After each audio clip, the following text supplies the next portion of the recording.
ہم اپنے موضوع کربلا و مناخ کے تحت حصہ اول تصوم میں حضرت ابراہیم علیہ السلام کی ابتدائی زندگی سے آپ کی ہجرت اور حکم خدا سے ہاجرہ و اسماعیل کو دشت بحران میں چھوڑنے تک کے واقعات بیان کر چکے ہیں۔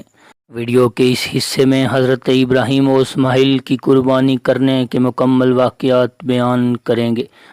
اگر آپ ہمارے چینل پر نئے ہیں تو چینل کو سبسکرائب کر لیں تاکہ آپ کو اس طرح کی اسلامک انفارمیٹی ویڈیوز بر وقت ملتی رہیں۔ کچھ عرصہ گزرا تھا کہ قبیلہ بنو جرہم نے حضرت ہاجرہ کے پاس پانی کی فراوانی دیکھ کر آپ کی اجازت سے وہاں مستقل قیام اختیار کر لیا۔ اللہ تعالیٰ نے جلد ہی اس غیر آباد وادی کو ایک شہر میں تبدیل کر دیا۔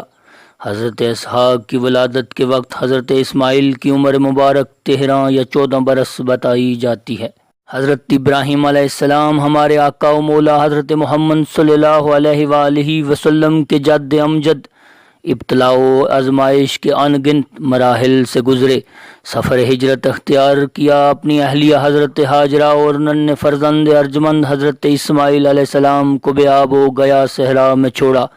تبلیغ دین کا ہر راستہ دراصل انقلاب کا راستہ ہے، اور شہرہ انقلاب پھولوں کی سیج نہیں ہوا کرتی۔ حضرت ابراہیم علیہ السلام کی پوری زندگی اس انقلابی جدوجہد سے عبارت ہے۔ باپ کی آنکھوں کا نور اور اس کی درینہ محبتوں اور چاہتوں کا مرکز حضرت ابراہیم اسماعیل کی آخری عمر کا سہارا بھی تھے۔ باپ اور بیٹے کے درمیان اس بے پناہ محبت کو دیکھ کر اللہ تعالیٰ نے ارشاد فرمایا، اے ابراہیم، اپنے لخت جگر اسماعیل کو ہماری راہ میں قربان کر دیجیو۔ غور کیا جائے تو یہ مقام حیرت و استجاب ہے۔ اللہ کا پیغمبر یہ اچھی طرح جانتا ہے کہ آج تک کسی انسان کی قربانی کا حکم نہیں ہوا۔ چاہتے تو حضرت ابراہیم اس پر دیر کر سکتے تھے۔ اس کا قرینہ بھی تھا کہ یہ حکم آپ کو خواب میں دیا گیا، لیکن دیکھیے پیغمبر کے ایمان اور عمل کی رفتیں۔ آپ علیہ السلام نے ایک لمحہ دیر کیے بغیر سارا ماجرا اپنے بیٹے کو سنایا، لیکن انہیں حکم نہیں دیا بلکہ ان سے رائے پوچھی گئی۔ قربان جائیں اس پیغمبر زادے کی ایمانی عظمتوں پر جنہوں نے باپ کے خواب کو اللہ کا حکم سمجھتے ہوئے سر تسلیم خم کر کے تاریخ انسانیت میں ذبح اللہ کا منفرد اعزاز حاصل کیا۔ حضرت ابراہیم حضرت اسماعیل سے مخاطب ہوتے ہیں کہ ہے بیٹا، میں نے خواب میں دیکھا کہ تجھے اللہ کی راہ میں ذبح کر رہا ہوں۔ باپ بیٹا دونوں جانتے ہیں کہ پیغمبر کا خواب اللہ کی وحی ہوتا ہے، اس لیے باپ بیٹے سے پوچھتا ہے کہ ہے بیٹا تیری رضا کیا ہے؟ اطاعت گزار بیٹے کا جواب یہ ہے کہ ابا جان، آپ اپنے رب کے حکم کی تعمیل کیجئے، آپ مجھے صبر اور شکر کرنے والوں میں پائیں گے۔ مشیت الہی کے تحت اللہ کے یہ دونوں برگزیدہ بندے گھر سے نکل کھڑے ہوئے۔ روایت ہے کہ ابلیس نے ان کے ارادے کو متزلزل کرنے کے لیے ہر طریقہ اختیار کیا۔ پہلے وہ ہاجرہ کے پاس آیا اور انہیں ابراہیم کے ارادے سے آگاہ کیا اور بتایا کہ وہ اسماعیل کو ذبح کرنے لے جا رہے ہیں۔ بی بی ہاجرہ نے فرمایا کہ اسماعیل ہماری اکلوتی اولاد ہے، بہت دعاؤں کے بعد یہ نعمت اللہ نے ہمیں عطا کی۔ اسماعیل کا باپ ایسا ہرگز نہیں کر سکتا، بلا وجہ اس کی جان نہیں لے سکتا۔ ابلیس نے وار کارگر ہوتا ہوا دیکھا اور کہا کہ تمہارے اللہ نے ابراہیم کو یہی حکم دیا ہے کہ اپنے بیٹے کو قربان کر دو۔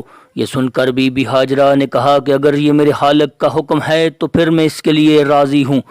حضرت ہاجرہ کو بہکانے میں ابلیس جب ناکام ہوا تو ابراہیم کے پاس آیا اور اس کے اندر موجود پدرانہ شفقت کے جذبات کو ممیز کرنے کے لیے بولا، آپ عمر رسیدہ ہیں اور اسماعیل آپ کی اکلوتی اولاد ہے، اگر آپ نے اپنے بیٹے کو مار ڈالا تو آپ کی نسل نہیں بڑھ سکے گی۔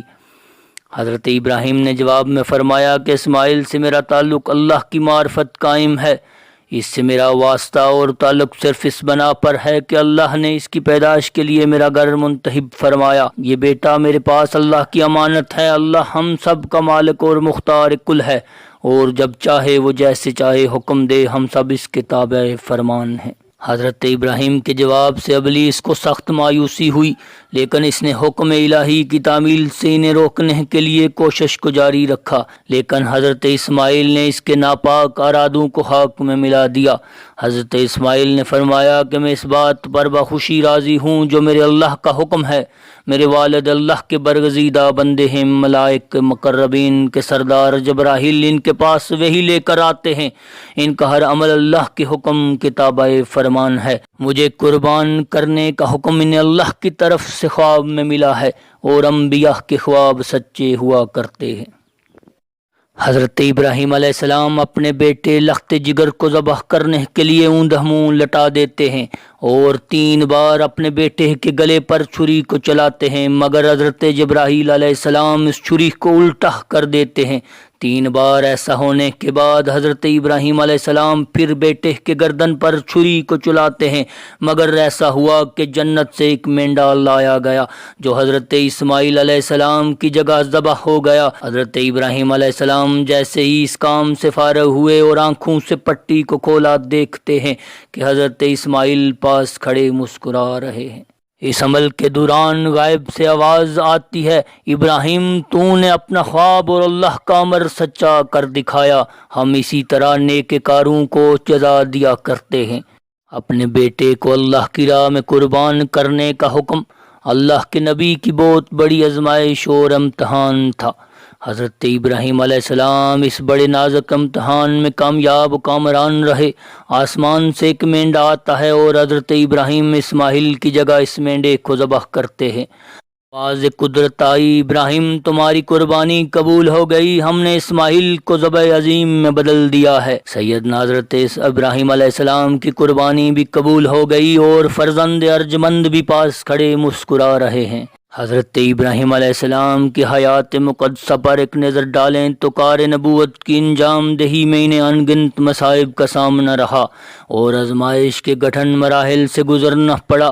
اللہ کے اس عظیم پیغمبر نے رائے حق میں آنے والے ان مشکلات کا خندہ پیشانی سے مقابلہ کیا اور ہر آزمائش پر پورا اترے۔ کامیابی نے قدم قدم پر ان کے قدموں کو بوسہ دینے کا اعزاز حاصل کیا۔ قرآن کریم فرقان حمید میں جگہ جگہ حضرت ابراہیم علیہ السلام کے قصیدے پڑھے گئے ہیں۔